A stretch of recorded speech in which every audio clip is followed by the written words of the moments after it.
Hey everyone, today's video is about when you get badly drunk and they get called to pick you up. Please don't forget to subscribe and let's get going. Now that you think about it, you probably should have stopped after the third shot, or maybe the fourth, definitely the fifth. But here you were, singing karaoke off key, swaying on a chair, and you were pretty sure that you just tried to flirt with a bouncer, thinking that he was Bakugo because he had blonde hair. This was not your finest moment. The blaring of your phone startled you, almost sending you tumbling. You fumbled with it for a moment before managing to answer, bringing it to your ear. Hey, Bakugo and Kirishima, my favorite boys. You slurred, giggling into the receiver. A frustrated sigh emanated from the other end. Damn it, Ryan. Where the hell are you? That was for sure Bakugo, his voice sharp even through your alcohol-induced haze. I'm at the place, with the music and the lights. It's so pretty here. He rambled, attempting to describe the bar that you were at. The place with the music and the lights?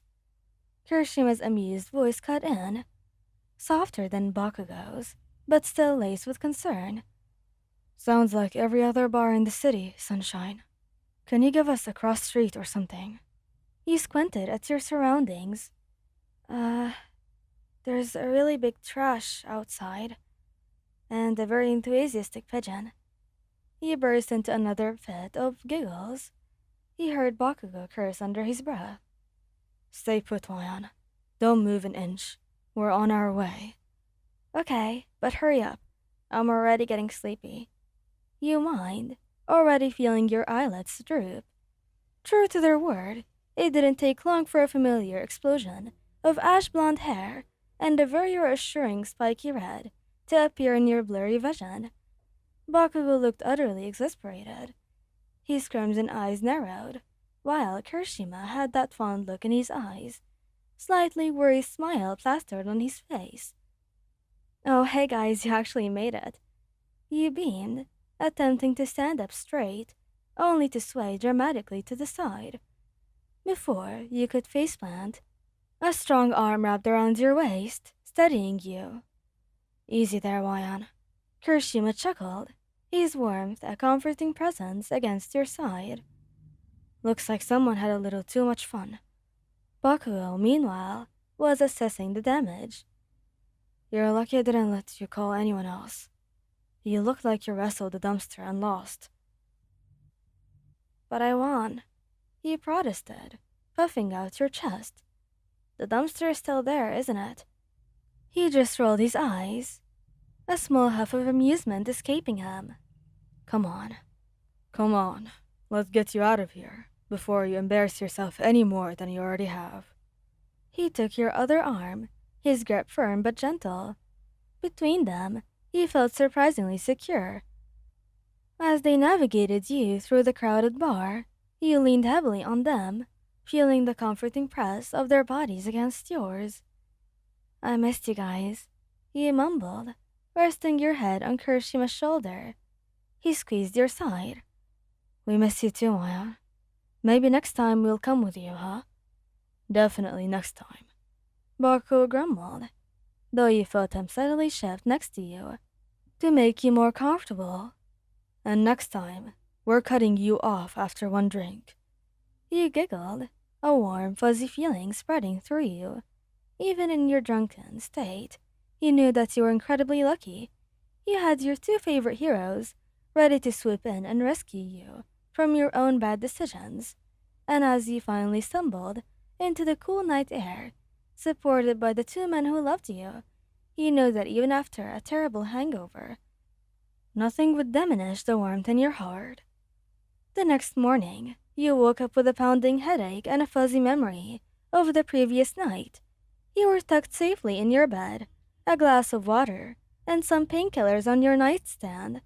A soft snore rumbled from one side of you, and a steady, rhythmic breathing from the other. You turned your head slowly, wincing at the movement, to find Kirishima on your left, his face soft in sleep, an arm flung over your waist.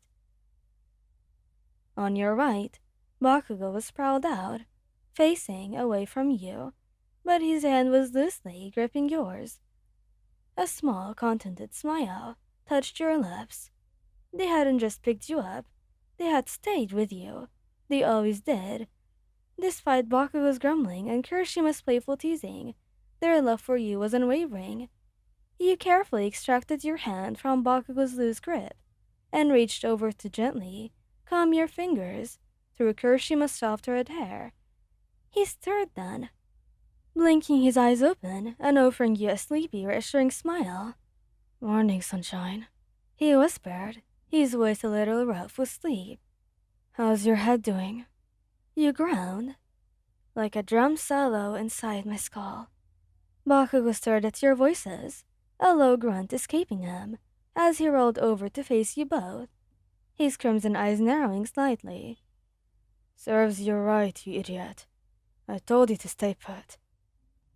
"You guys really came all that way for me?" you asked, a touch of embarrassment creeping in. "Course we did. Why on?" Kirishima said, squeezing you. "What kind of boyfriends would we be if we left you stranded like that?" Bakugo just coughed, but he tightened his grip on your hand. A silent affirmation. "Don't get any ideas, though. You're never drinking alone again." You chuckled, despite the ache in your head. Looking at their familiar faces, feeling their warmth beside you, you knew you wouldn't have it any other way, even with the impending hangover. Being with them is like the safest and most comforting place in the world, and you were sure of it. Later that morning, after Bakugo had reluctantly made you a surprisingly strong cup of coffee, and Kirishima successfully tricked you into eating some toast, the three of you ended up on the sofa. You were curled between them, a soft blanket draped all over you. Bakugo was absently tracing patterns on your arm, and Kirishima, meanwhile, was scrolling through his phone, muttering to himself sometimes, but his free hand was resting gently on your knee.